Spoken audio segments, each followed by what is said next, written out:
السلام عليكم. هنعمل النهاردة كفتة الفراخ. كفتة الفراخ. المكونات بتاعتها هسيبها لكم في صندوق الوصف، هي سهلة جدا وبسيطة.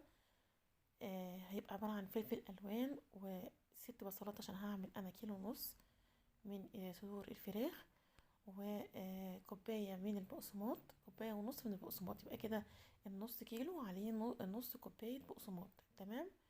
وفلفل الوان، الفلفل الالوان يعني انا استخدمت حوالي من 6 ل7 قرون فلفل، سواء فلفل الوان او اخضر، اللي عندك حطيه عادي. 4 فصوص من الثوم.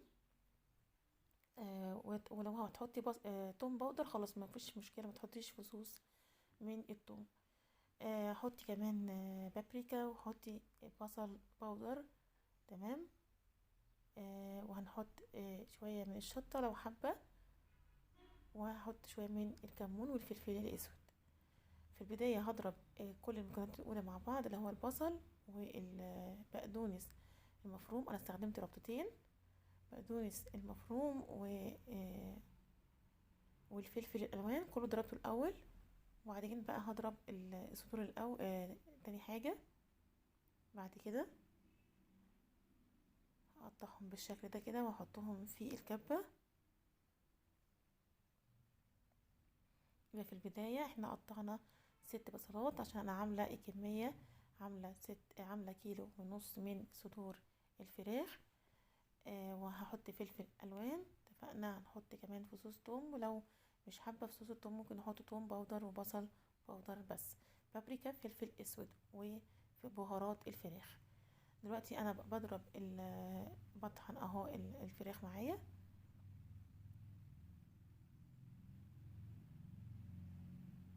يبقى هحط هنا يبقى في البداية حطيت البصل، البقدونس، الفلفل الالوان، وكمان البهارات بتاعتي زي ما اتفقنا، والفلفل الاسود.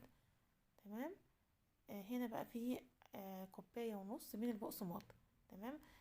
يعني كده نص كيلو عليه نص كوباية من البقسماط. ده كله هحط له بيضة واحدة بس، وكمان معايا كيس من البيكنج باودر. تمام. هحطه كله. انا نقلت الخليط كله في حاجة اكبر اهو، عشان نمكسهم كويس مع بعض، وعشان الكمية بقت اكبر طبعا. فنزلت بالبيكنج باودر، وهحط كمان البيضة، وهنزل بالبقسماط. ما تنسيش طبعا تظبطي الملح بتاعك،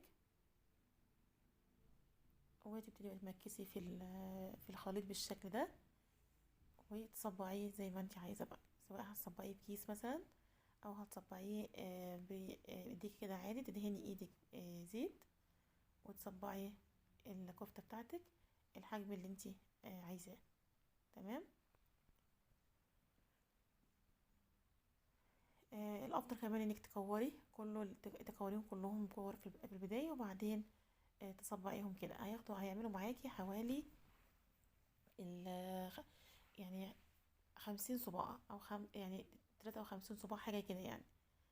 تمام. ال50 صباع دول يعني ممكن تعملي منهم حوالي 25 وجبة.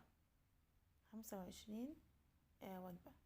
لو حابة تراجيهم طبعا تعمليهم لله او كده، هتعملي مثلا 70 كفتة، و في كل طبق، وهتعملي مثلا مكرونة محمرة او مكرونة بالصلصة، وهتحطي معاها بطاطس محمرة، تحطي معاها مخلل او ترشي، فهيبقى تبقى وجبة جميلة جدا.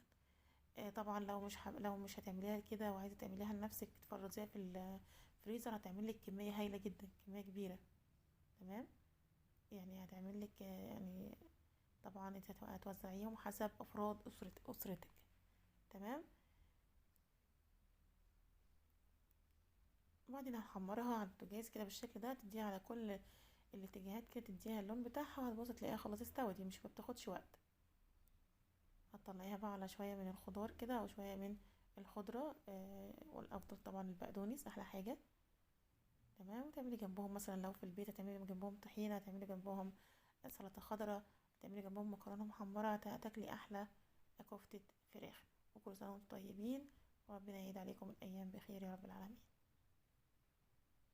ما تنسوش تعملوا لي لايك وتعملوا اشتراك للقناة عشان بإذن الله ينزل لكم كل جديد.